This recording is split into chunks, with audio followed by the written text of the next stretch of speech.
শুভ সকাল। কালিকা সময় ব্লগে আপনাদেরকে জানাই স্বাগত। আর আপনারা কেমন আছেন? আশা করি খুবই ভালো আছেন, আর তার সাথে আমিও খুব ভালো আছি। আর এই যে আমি ভোর 5টাও বাজেনি উঠে পড়েছি, রান্না করতে হবে আমার। আর আমি ভোরের বেলা বলতে কি খুবই তাড়াতাড়ি রান্না করার চেষ্টা করি, তাতে আমার গ্যাস ও সাশ্রয় হয়। আমি কিভাবে করি বলুন তো? এই যে দেখতে পাচ্ছেন ভাতটা ফুটে উঠেছে, আর এটাকে আমি এক্ষুনি নামিয়ে নেব। এই সবে কিন্তু ভাতটা ফুটে উঠেছে, তখনই আমি গ্যাস থেকে নামিয়ে নিয়ে অন্য কিছু বসিয়ে দেব। এতে আমার তাড়াতাড়ি রান্নাও হবে, আর ভাতটা ওই ভাবেতে অনেকটা ফুটেও যাবে। যেহেতু আমি ভোরের বেলা উঠে রান্না করি, চালটা ভেজানোর সময় পাই না। আর এখানে দেখুন বাঁধাকপিটা আগে আমি দেখাচ্ছিলাম না, প্রেশার কুকারে সিদ্ধ করেও নিয়েছি। আর এইভাবে সিদ্ধ করে নিয়ে কিন্তু তাড়াতাড়ি রান্নাও হয়ে যায়, আর গ্যাসও বেঁচে যায়। আর এই দেখুন বাঁধাকপির চচ্চড়ি হয়ে গেছে। আর এই দেখুন যে ভাতটা আমি ফুটে উঠতে লাভিয়ে দিয়েছিলাম, কতটা বেড়ে গিয়েছে ভাতটা। আর একটু জাল দিয়ে নেব, আর এবার আবারও ফুটে উঠলে ভাতটা নামিয়ে নিলে ভাত হয়ে যাবে, একদম ঝরঝরে ভাত হয়ে যায়। খুবই সুন্দর রান্না হয়, আর খুব তাড়াতাড়ি রান্না করি। এই দেখুন না, এই ভোরের বেলা উঠেই 5টার সময় উঠে 6টা 10-এর ট্রেন ধরে, এই 6টা 10-এ আমার হাজব্যান্ড ঘর থেকে বেরিয়ে যায়। আর এখানে ডাল সিদ্ধটাও হয়ে গেছে। ও তো চলে যায় 6টা 10-এ, বেরিয়ে যায় ঘর থেকে।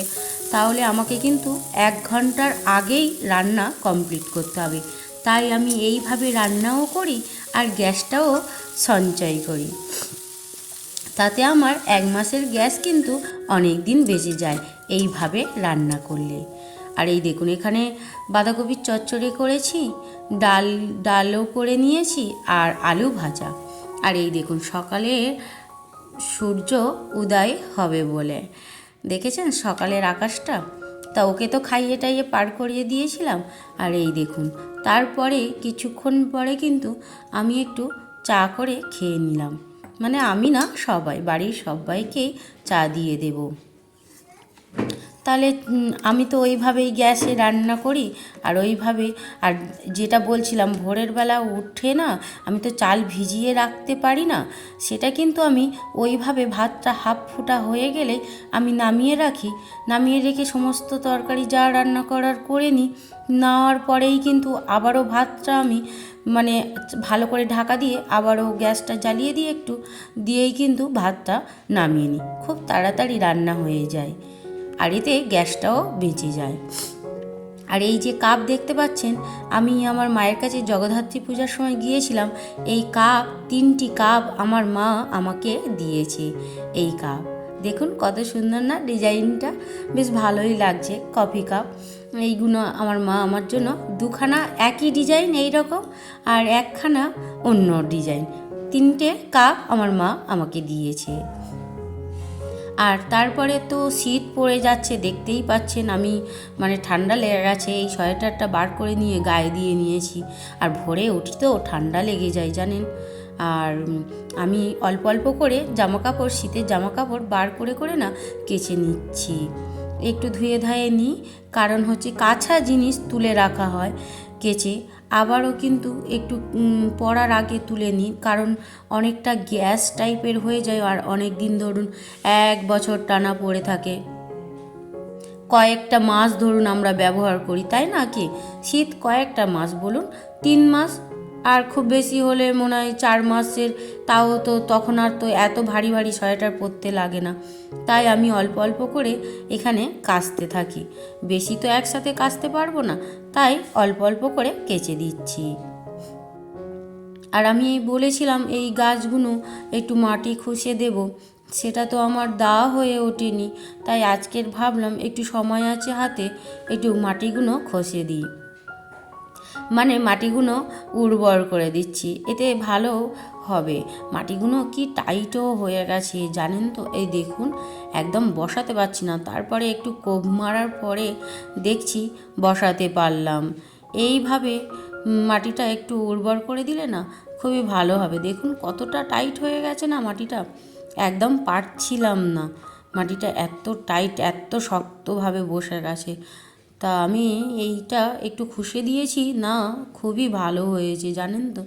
দেখা যাক কি হয়। তাহলে আমি সব কটা এইভাবে আমি একটু খুশে নিই জানেন তো। এই দেখতে পাচ্ছেন মাটি সত্যি কিন্তু খুবই টাইট। আর তাহলে আমি এই কটা গাছই খুশে নিই, আবারও আপনাদের সাথে কথা বলছি।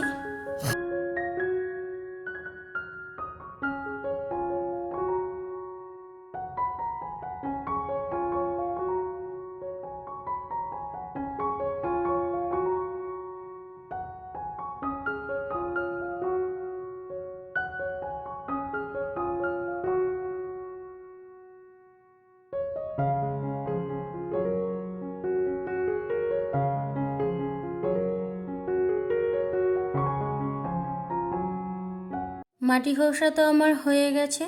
এবার আমি এই সমস্ত গাছগুলিতে না জল দিয়ে নিই। ভাবলাম ওপরেই এসেছি যখন, তাহলে আর এই কাজই করছি, তাহলে জলটাও দিয়ে নিই। আর এই দেখুন এই ফুলটা না কত বড় হয়, আর কমলা কালারের, তো ওটা একদম খুবই সুন্দর হয়। কিন্তু পোকা লেগে যাচ্ছে, কিছু একটা করতে হবে, মানে কোনো মেডিসিন দিতে হবে, তাহলে যদি ভালো থাকে। দেখি কি করা যায়।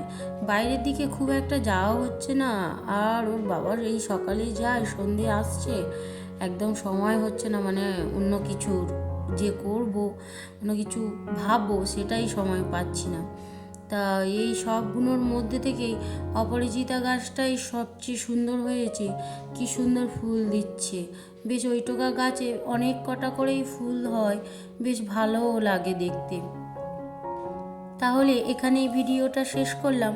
আপনারা ভালো থাকবেন, সুস্থ থাকবেন, আবারও পরবর্তী ভিডিওতে দেখা হবে।